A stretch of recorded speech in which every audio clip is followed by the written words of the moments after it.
Hi everyone, आज हम एक नए मॉडल के बारे में बात करेंगे जिसका टाइटल है helical model of communication. Helical model of communication को डांस मॉडल ऑफ कम्युनिकेशन भी कहा जाता है। ये 1967 में इस मॉडल को बनाया गया था। और इस मॉडल में क्या है, हम पहले इस चीज़ को समझते हैं। सो बेसिकली आप इस इमेज को देखिए। ये इमेज एक स्पाइरल के फॉर्म में है। इसको स्पाइरल मॉडल ऑफ कम्युनिकेशन भी कहते हैं, डांस मॉडल ऑफ कम्युनिकेशन भी कहते हैं, हेलिकल मॉडल ऑफ कम्युनिकेशन भी कहते हैं, तो कई नाम से जाना जाता है। तो ये एक स्पाइरल के तरीके से आपको कुछ दिख रहा होगा जो इन्फिनिटी सिंबल भी शो कर रहा है। तो स्टार्ट करते हैं हम यहाँ से और फिर यहाँ तक ये जा रहा है। और कह सकते हैं कि इस मॉडल को जब बनाया गया था तो कम्युनिकेशन के आधार पर इसको रखा गया था। तो बेसिक तरीके से समझते हैं। तो बेसिकली जब एक बच्चे का जन्म होता है, ठीक है, तो जब एक बच्चे का जन्म होता है तो उस वक्त उसका जो कम्युनिकेशन का दायरा होता है वो सिर्फ अपनी माँ तक ही रहता है। यानी कि वो सिर्फ और सिर्फ अपनी माँ को पहचानता है। उसकी जो कह सकते हैं कि उसकी स्मेल को भी वो कम्युनिकेट करने का एक ये कह सकते हैं कि वो अपनी माँ को स्मेल से बच्चा आइडेंटिफाई कर लेता है कि हाँ वो उसकी माँ है। तो ये एक कम्युनिकेशन का तरीका होता है कि वो बच्चा अपनी माँ को पहचानता है, अपनी माँ से कम्युनिकेट करता है, और माँ भी अपने बच्चे को कब भूख लगा है और उसे अगर वो बच्चा रो रहा है तो वो समझ पाती हैं कि या तो उसको भूख लगा है या बच्चे को कुछ और चीज़ की ज़रूरत है या उसको कुछ दर्द हो रहा है या कुछ तकलीफ़ है। तो ये जो माँ और बच्चे का कम्युनिकेशन होता है ना, वो एक इंटरैक्टिव कम्युनिकेशन होता है, यानी कि दो लोगों के बीच का कम्युनिकेशन है, इंटरपर्सनल कम्युनिकेशन होता है। तो यहाँ से एक बच्चे का कम्युनिकेशन का दायरा एकदम कह सकते हैं छोटे लेवल पे होता है अपनी माँ से। फिर धीरे धीरे वो अपने पिता से कम्युनिकेट करना शुरू करता है, उसके बाद अपने परिवार के लोगों से कम्युनिकेट, भाई बहनों से, उसके बाद अगल बगल के दोस्तों से। जब वो थोड़ा बड़ा होता है, 1-2 साल का हो जाता है, उसके बाद सोसाइटी के कुछ लोगों से कम्युनिकेट करता है। उसके बाद स्कूल जाता है, स्कूल में अपने फ्रेंड्स से, अपने टीचर से कम्युनिकेट करता है। उसके बाद जब वो कॉलेज जाता है तो वहाँ से उसका दायरा बढ़ते बढ़ते बढ़ते बढ़ते इन्फिनिटी तक चला जाता है।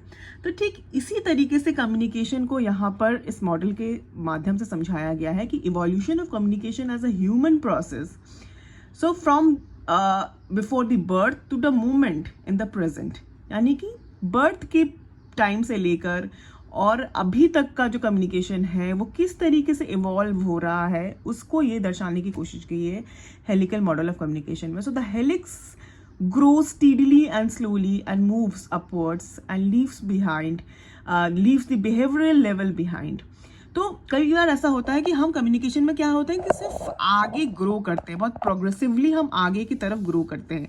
हम एक जगह स्टैग्नेंट नहीं होते। एक बच्चा जो होता है वो हर एक लेवल पर हर 2-3 महीने में एक छोटा बच्चा जो होता है वो अपने से दायरा बढ़ा रहा होता है। तो कम्युनिकेशन क्या हो रहा है, एक फॉरवर्ड वे में बढ़ रहा है, एक आगे से एक फॉरवर्ड वे में बढ़ रहा है। और इसी फॉरवर्ड वे को एक कह सकते हैं कॉनिकल शेप दिया गया है। और ये बताता है कि कम्युनिकेशन जो है वो इवोल्यूशनरी है।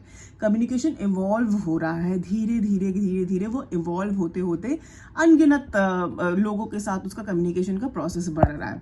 तो इस मॉडल में बेसिकली यही बताया गया है कि कम्युनिकेशन किस तरीके से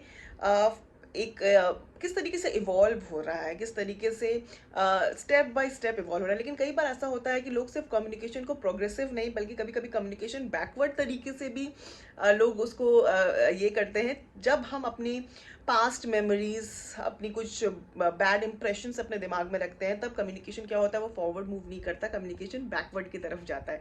कई बार हमारे साथ कुछ ऐसा होता है जो हमारे दिमाग में एक इम्प्रेशन क्रिएट हो जाता है और हम उस कम्युनिकेशन से, उस प्रोसेस से, उस मोमेंट से नहीं निकल पाते हैं और उसी मोमेंट में रहते हैं। तो वहाँ पे कम्युनिकेशन ऑब्वियसली ग्रो नहीं कर रहा है। तो ये कुछ मुख्य बातें थी हेलिकल मॉडल ऑफ कम्युनिकेशन। तो जहाँ कम्युनिकेशन प्रोग्रेसिवली आगे बढ़ रहा है, तो कई बार कम्युनिकेशन जो होता है एक मोमेंट पे जब हम अपने पास्ट चीज़ों को स्टैग्नेंट कर लेते हैं अपने दिमाग में, तो वो वहाँ पर ग्रो नहीं करता बल्कि वो वहाँ बैकवर्ड तरीके से कम्युनिकेशन हमें अफेक्ट भी करता है। तो ये मॉडल ऑफ कम्युनिकेशन बेसिकली ये बताया है कि इवोल्यूशन किस तरीके से होता है कम्युनिकेशन का, step by step, level by level, किस तरीके से बर्थ से लेकर प्रेजेंट तक हम कम्युनिकेट करते हैं, कितने तरीके से, किस लेवल तक। और बेसिकली इस मॉडल में कुछ मेरिट्स भी हैं, कुछ डीमेरिट्स भी हैं। तो मेरिट्स बेसिकली इस कम्युनिकेशन में ये हैं कि ये कम्युनिकेशन डायनामिक है ऑब्वियसली, क्योंकि ये कंटिन्यूस प्रोसेस है और कम्युनिकेशन हमेशा कंटिन्यूस रहता है। इसमें फीडबैक भी, जब दो लोगों के बीच में कम्युनिकेशन हो रहा होता है, बेसिकली ये इंटरपर्सनल कम्युनिकेशन को ज़्यादा यहाँ पर हाईलाइट करता है, क्योंकि दो लोगों के बीच के कम्युनिकेशन में फीडबैक हमें ज़्यादा मिलती है। तो यहाँ पर फीडबैक का भी एक मेजर पॉइंट आता है। और कंटिन्यूअस इंटरैक्टिव है ऑब्वियसली। जब इंटरपर्सनल कम्युनिकेशन होता है तो इंटरपर्सनल कम्युनिकेशन में इंटरैक्टिव कम्युनिकेशन ज़रूर आता है। डीमेरिट्स ये है कि इसमें नॉइज़ के बारे में कहीं पे भी कोई इन्फॉर्मेशन नहीं है। कोई भी कम्युनिकेशन बिना नॉइज़ का नहीं स्टैब्लिश हो सकता है। तो यहाँ पर नॉइज़ का कोई जिक्र नहीं किया गया है। और एलिमेंट्स जो है कम्युनिकेशन में से सेंडर, रिसीवर, नॉइज़, डेस्टिनेशन, ये जो एलिमेंट्स होते हैं कम्युनिकेशन के, वो भी इसमें कुछ जिक्र नहीं किया गया है। ये सिर्फ एक हेलिकल प्रोसेस दिखाया गया है जो एक तरीके से स्टार्ट होता है और इन्फिनिटी तक जाता है। तो हम इसको कह सकते हैं कि ये हेलिकल मॉडल ऑफ कम्युनिकेशन है। इससे रिलेटेड कोई भी क्वेरी हो, कोई क्वेश्चन हो जो आपको नहीं समझ में आए, तो प्लीज़ आप मुझे कमेंट बॉक्स में ज़रूर बताइएगा। और मेरे चैनल को सब्सक्राइब करना, लाइक करना और शेयर करना बिल्कुल मत भूलिएगा। Bye bye.